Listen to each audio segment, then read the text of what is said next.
uña de gato esa grande, y la flor es muy bonita. Y sale, la Sí, pones sí, y arranca. se entierra un pedacito en la arena.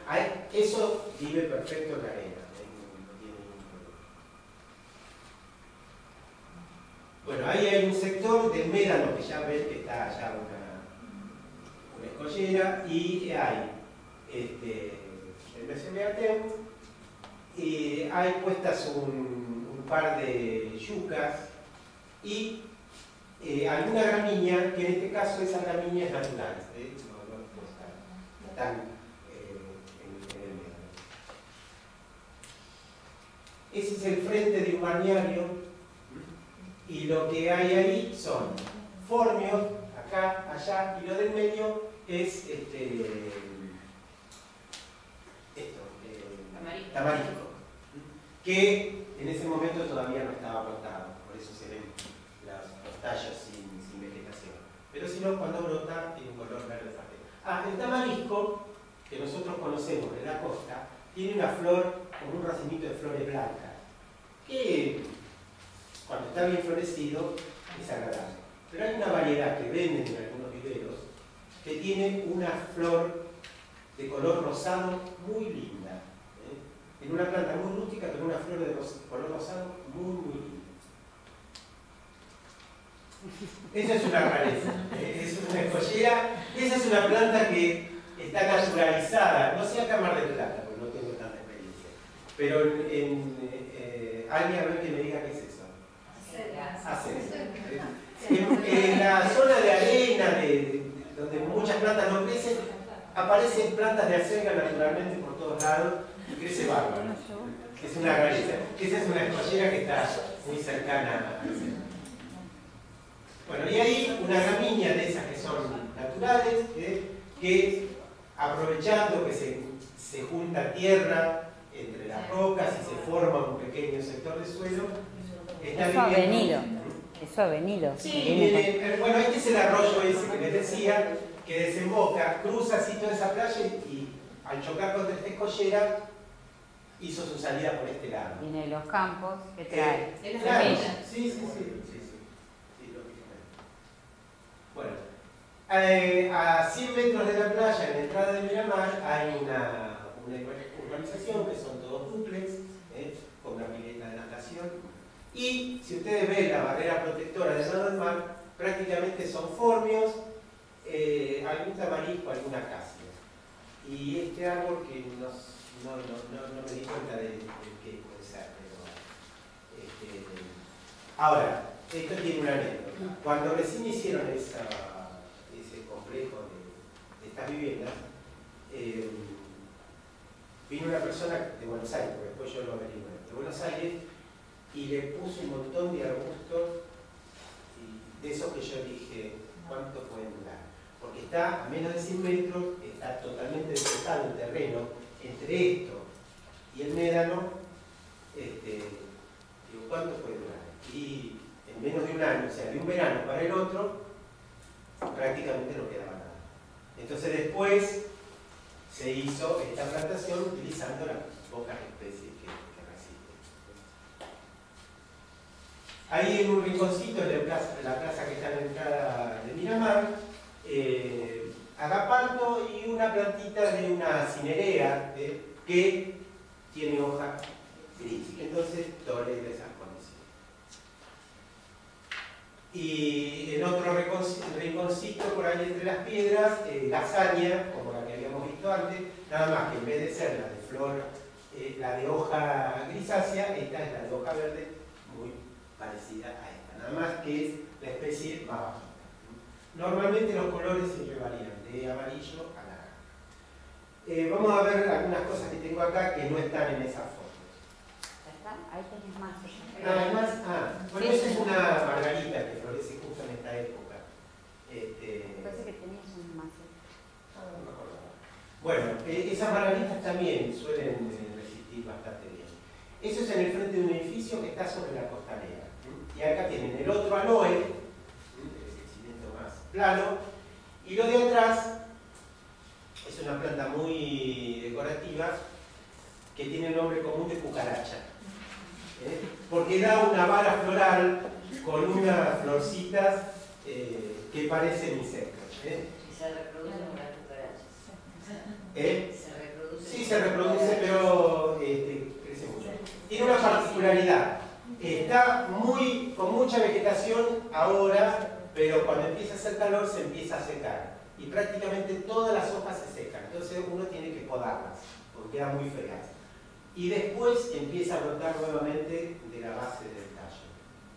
Pero en invierno, y en un lugar como ese, frente a la costa, es bastante interesante. Alguna cosa más que puedo tener y que está ahí anotada.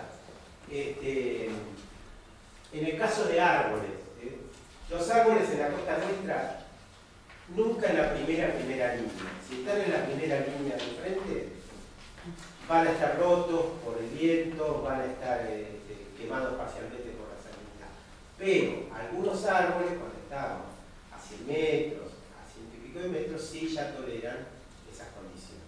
Y entre ellos están algunos tipos de pinos. Y si están en un ámbito donde hay otras plantas que hagan de barrera y estos están atrás, pueden crecer.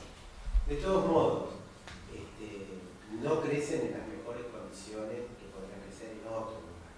Si nos vamos 500 metros de la costa, ahí el pino puede crecer perfectamente. Va a tener una silueta más definida, mejor característica. Pero dentro de todo es bastante resistente. Otros árboles que pueden adaptarse a esas condiciones, no traje, no olvidé, la casuarina, que tiene aspecto de pino, no es un pino, pertenece a otra familia. También es bastante... Hay fotos, pero después eran las de la parte de los árboles. Los aromos también. ¿Aromo cuál? El de la bolillita, que es como la acacia, pero tiene la bolillita amarilla. ¿Otro tono de amarillo? No, es amarillo. El aromo verdadero, Sí. y albata. Sí. Es en la orilla, cerca del mar. No. Aparte es bastante delicado incluso plantándolo lejos del agua. Que ese es el que florece en agosto, que ya prácticamente está terminando de florecer, ya lo último que puede quedar. Ese aromo, que es el más valioso, incluso hasta se utiliza comercialmente, es bastante delicado, incluso creciendo lejos de la costa, los cortes se ve que si una rama se le secó, se quiebra fácil con el viento. Pegadito a la costa no he visto nunca. Bueno, algunas florales más, que ahí no estaban, que es esta, que acá en la costa hay por muchos lados, en toda la zona, que se llama Margarita del Cabo. Está cerrada, porque también abre con el sol, forma matas de poca altura y puede ser de color violáceo como esta, puede ser un color más celeste, más lila y hasta un color más celeste pálido. Crece muy bien en la costa, tolera muy bien las condiciones. En los rebotánicos es dimorfoteca, pero el nombre común es Margarita del Cabo. Acá en la zona... Pero los libreros vas y pedís Sí, dimorfoteca y te lo dicen. Sí. Aparece el cartelito con estos nombres. Dimorfoteca. Sí. Me acuerdo, la zona de Parece, todas las casas que están frente a eso, la mayoría tiene esto. Y también florece profusamente fin de invierno y ahora sigue floreciendo prácticamente todo el año. Otra planta que el pedazo que traje no es muy representativo, pero es lo que acá en la costa abunda mucho, en toda esa zona, de la barranca hacia el mar, que es lo que se llama comúnmente manto de la Virgen. Es una planta crasa de hojitas carnosas, pariente de aquella grande que llamamos gato, que también es un meseriáceo. Tiene una cosita rosa. Sí, da una floración color rosa, chiquita, pero da muchísima cantidad. Tal es así que cuando se cubre un espacio de suelo se ve únicamente el color rosa. Hay mucho por la costa. Sí, porque tolera muy bien, es muy decorativa, sobre todo en un terreno con pendiente. O si no, es decorativa para tenerla colgando de algún lugar. Y empieza a florecer fines de octubre y durante el mes de noviembre sigue floreciendo. Bueno, es típico. Y es muy vistosa y muy resistente. Después hay acá Vino cargado, Alberto, vino con una bolsa. Esto es romero, doble utilidad, se le puede poner al pollo y también tiene un follaje verde grisáceo y también es bastante resistente a las condiciones del mar. Y tiene una flor, ahora están un poquito secas porque vinieron a cortar la mañana. Y tiene una flor de color lila, azul, que es muy hermosa. Bueno, y después, esto es agapanto, lavanda. Bueno, y acá hay dos arbustos que también toleran más o menos las condiciones marítimas, que esto se llama, ahora cambió de nombre, pero el nombre que tenía hasta ahora era Olea californica. Ahora, no me acuerdo, le han cambiado el nombre en los libros y todo, figura con otro nombre. Que muchas veces está también variegado con amarillo. Y otro que no traje, pero que es muy común, el ebónimo, que generalmente viene variegado con amarillo. Recuerden siempre que cuanto más luz recibe las plantas que tienen variegado con amarillo o con blanco, más la hoja va a estar impregnada de esos colores. En la entrada del balneario que mostraste había uno yo que lo habían puede ser. disciplinado. Si está en un lugar que le da mucha sombra, tiene tendencia a hacerse totalmente verde. ¿Sí? Entonces, si compramos una planta variegada, que siempre es un poquito más cara, y la ponemos mal, hacemos de cuenta que estamos gastando plata de gusto, porque no conocemos. Entonces, recuerden siempre un lugar iluminado. Bueno, creo que eso es todo. Me falta esta. Esta es un humilde aviso, muy común, que da floración blanca, pero que cubre el suelo y también bastante resistente a las condiciones cercanas a la playa. Y puede haber alguno de color azulado. Fíjense después, perdón, cuando vayamos a la parte del proyecto de los jardines más adelante, y en la práctica ustedes lo van a ver, hacen el listado de plantas y demás, y abajo siempre vamos a poner 2, 3 cajones de alisum, porque a nosotros los canteros nos los van a iluminar, aunque sea al principio, nos van a ayudar bastante a armar esa floración de los canteros y las puertas. Entonces siempre pones 2, 3 cajones de alisum. Crece muy rápido y tiene vista. Se resiembra. O sea, cae la semilla y al año siguiente vuelven a salir plantitas. Entonces, si uno tiene un cantero bastante cantidad, todos los años aparece otra cosa. Bueno, creo que con esto. Otra cosa.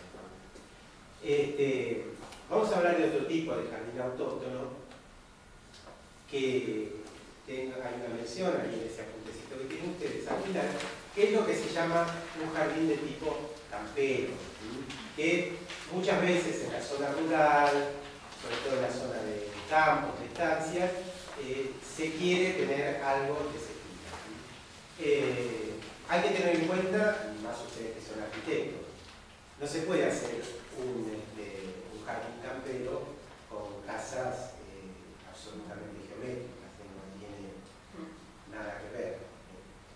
Entonces, tiene que ser en una casa vieja, tipo colonial, o tipo las casas de estancia, de campo del siglo pasado, o neocolonial, o algo que tenga que ver con ese estilo. Si no, no pega. Y si tenemos esa casa, vamos a usar plantas que desde el caso nuestro no son autóctonas, pero hay algunas plantas que tienen un toque que tiene que ver con lo que se llama el campo argentino. Entonces podemos usar una guaribay, podemos usar sauces, hay distintos tipos de sauces, el espacio es grande, ¿no? Si estamos hablando del campo, el sauce llorón, por ejemplo. Hay plantas que son típicas, pero lo que le da el carácter específico son los elementos complementarios. Entonces podemos usar madera en forma de palizadas, en forma de portones, de cercos, de maceteros. Podemos usar elementos de hierro forjado, sobre todo en lo que tiene que ver con la iluminación, contra la casa, o también como sostén de macetas. Y algunos elementos que siempre se consiguen fácil en la zona rural, que son elementos de uso en el campo, que por ahí toman un aspecto decorativo, ya que perdieron el aspecto práctico. Entonces, muchas veces aparece una bomba de agua antigua o un arado de mancera. Bueno. Pero tengan en cuenta una cosa. Los asientitos de los arados. Los asientitos de los arados, ese tipo de cosas. Ahora, tengan en cuenta que hay que usar esos elementos, corresponde con querer lograr eso, pero no abusar. Si no se transforma en un muestrario. Se transforma, por ejemplo, en el Museo Hernández, ¿no? Que está acá en Sierra de los Padres. Entonces, ese no es el sentido. El sentido es incorporar eso, dar un aspecto de ese tipo, pero no una colección de todas las máquinas viejas que había en el campo, ponerlas todas ahí, entonces se transforma en un museo. Ya deja de ser algo estético. Ahora, si la finalidad es hacer un museo, bueno, es otra cosa. Podemos cobrar. Claro, no se puede cobrar entrada. De una parte más larga. Bueno, le vamos a dar un poquito de tranquilidad y agua a la garganta de Alberto. Hoy se ganó la jornada él. Pero nos pareció bueno, sobre todo porque era lo principal que veíamos que nos habían puesto, que era una iniciativa de saber qué podíamos poner acá por la zona, en la costa, qué era lo que iba a poder salir. Entonces, dice Alberto, vamos a hacer una ampliación de lo que él habló al principio, de lo que eran los agentes naturales, los elementos naturales, y habló de lo que era la parte de vegetación autóctona. Entonces lo mío lo vamos a acotar un poquito más, porque bueno, salvo aquellos que no son arquitectos, pero más o menos van a tener una idea. Lo que hablamos en la clase pasada hablamos de los principios básicos del diseño del jardín. Esta vez vamos a hablar de los estilos.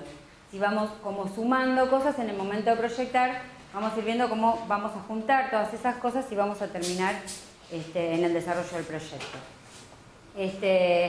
Cuando hablamos, yo les busqué algunas imágenes que les vamos a ir viendo por una cuestión de tiempo, un poco así como pasándolas. En lo que son los estilos de diseño de jardines, hablamos, como hablamos al principio, de lo que era un jardín formal y un jardín informal. El jardín formal, que ya viene muchos años atrás, que Alberto lo describió muy bien en la parte histórica, llevado a la parte urbanística, se encuentra únicamente en lo que son los espacios urbanos como plazas y que se han diseñado siguiendo un trazado. En lo que es vivienda, normalmente es muy difícil encontrar el diseño formal puro, porque es un diseño que se trabaja con mucha simetría. No sé si se acuerdan que habló él de un punto focal, al que quiero focalizar, exactamente la simetría igual de un lado que del otro, pero exactamente igual. Se trabaja con muchas líneas rectas y se cae en un jardín que en la actualidad, por eso yo le ponía los jardines modernos, en la actualidad es un jardín que tiene mucho mantenimiento. Entonces, normalmente para lo que es una vivienda o lo que es un parque, un jardín o en las afueras, tendríamos mucho mantenimiento y sería muy costoso para seguir teniendo esas reglas de jardín completamente formal. Entonces, en la actualidad se trabajan con los jardines modernos que son más bien informales. No con esto quiero decir desprolijos y al azar. Los jardines informales son un poco más populares, que pueden tener y pueden incluir un sector formal que tenga un determinado uso, y yo lo quiero hacer un poco más estricto en lo que es el diseño, la utilización de las plantas, pero no todo el jardín. Entonces ahí estaríamos hablando de algo mixto, en el que tenemos una parte que es más informal y una parte que es más formal. En el caso de los jardines informales, como yo les decía recién, no quiere decir que sean unos jardines desprolijos. Como hablamos en la clase anterior, hablábamos de un elemento que llamábamos la unidad en el momento de proyectar o diseñar. Entonces, en estos jardines informales sigue existiendo esa unidad. Y acá en el apunte yo la llamo como si fuese el equilibrio del jardín. Que no por eso tiene que ser un jardín completamente simétrico, sino que yo podía lograr, como les había comentado, la unidad de ese jardín informal a través de la utilización de determinadas especies, a través de la utilización de un color, a través de la utilización de un elemento, que por ahí se puede repetir en varias ocasiones, y yo lo que le estoy dando al jardín es una unidad con algún elemento que lo voy repitiendo o que lo voy usando, o a través de un elemento, y con ese elemento diseño todo el jardín. Entonces, no por ser informales, recuerden, voy a tener un jardín que puede ser un jardín desordenado. Nosotros íbamos a lograr la unidad de ese jardín a través de lo que era, si no se acuerdan de la clase pasada, era el color, la textura, la altura. Tenemos muchos elementos para trabajar. Ahí en el apunte les puse que también el tema de la textura, como le estaba hablando Alberto de las hojas, nos pueden ayudar bastante en el momento del diseño, porque como él había hablado de hojas que eran como enceraditas, como más brillosas, eso a nosotros nos puede ayudar en el momento de querer dar volumen en un cantero. Si yo las miro de lejos, esa planta va a parecer como que se está acercando. Texturas en jardinería tenemos muchísimas. Tenemos hojas finas, más gruesas, más largas, más carnosas. Entonces, cuando uno va a un vivero y empieza a elegir las plantas, tenemos que prestarle mucha atención a esas cosas. Que con eso nosotros después podemos jugar y que por ahí podemos hacer esos jardines que son más informales, pero son jardines muy ricos en lo que es proyecto. Por eso siempre apunto a lo mismo. Cuando el jardín está bien pensado, está proyectado, lo mismo que en la arquitectura, es un jardín lindo, es un jardín que tiene una unidad. Cuando no está proyectado, logramos por ahí algo que está todo dispersado en el ambiente. Dentro de los jardines modernos podemos tener, yo le traje algunas fachadas. Normalmente lo que son las viviendas modernas son viviendas más bien geométricas. Los clientes suelen venir, salvo en el caso específico que venga alguno que quiere un estilo más colonial y demás, pero siempre va a haber un predominio de los volúmenes geométricos. Entonces, en ese tipo de arquitectura más bien moderna, tenemos que tratar de seguir un poco los parámetros de lo construido. En este caso, por ejemplo, la construcción tiene mucho cubo, mucha línea recta, mucho vértice. Entonces, lo que eligió el paisajista, o la paisajista, mejor dicho, porque esta es de Dorotea, que yo te había comentado, a mí la sigo bastante, una paisajista muy conocida, trabajó como un reflejo de... sí, que suele hacer también talleres. Ella siguió el reflejo de lo que era la obra y creó exactamente igual, un volumen, pero como si lo plasmáramos, si lo aplastáramos sobre el terreno, y que tiene los mismos vértices, y trabajó con especies de plantas como para poder seguir ese dibujo, y que no se le fuera, como quien dice, de las manos. Dentro de lo que son los jardines modernos, tenemos los jardines modernos y que a su vez son de bajo mantenimiento. Estos jardines empiezan a aparecer con un requerimiento. En las casas normalmente de la actualidad, salvo casas así que superen... El suelo ¿qué será? ¿Corteza o piedra? Adentro es corteza. No, eso es pinocha, corteza. Que le sí, corteza. Pero ese es un elemento bastante nuevo. Es una resaca, lo pones también. Podés agarrar...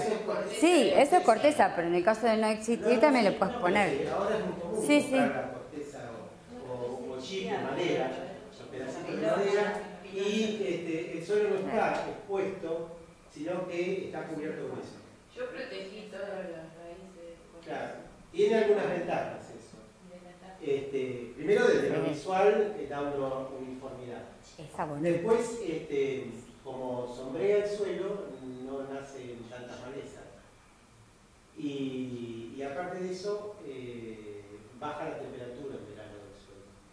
Entonces, si el suelo estuviera directamente expuesto entre las plantas, la tierra toma más temperatura y... Hay que acostumbrarse que como lo ponemos, no va a estar continuamente eso. Porque yo tengo, les digo, a criterio práctico, hay una clienta que le hicimos unos canteros con chips y exige que cada vez que se le va a hacer el mantenimiento, la persona que está haciendo el mantenimiento, a veces yo me lo encuentro y me dice, me quiero suicidar. Le hace sacar de un cantero chiquito, le hace limpiar y volverlo a poner. Entonces, bueno, hay de todo. Requiere que uno sepa que eso se va a ir, no va a estar siempre como en la revista.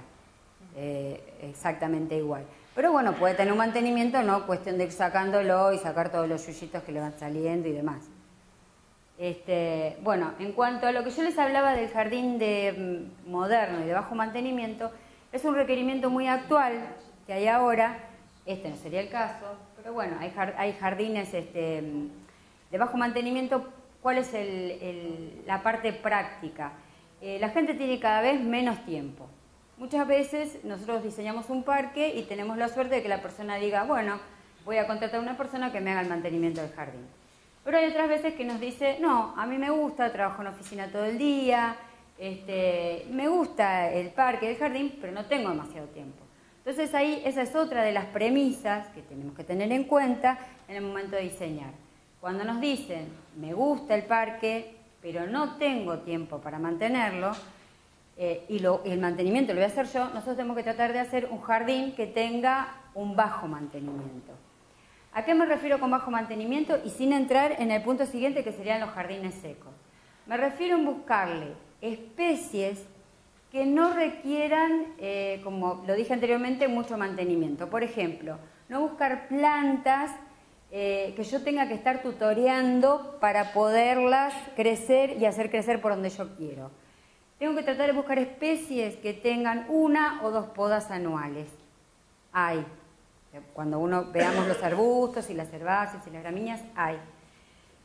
Tengo que buscar especies que no requieran demasiado riego o demasiado cuidado con respecto a lo que son las plagas, las enfermedades y demás.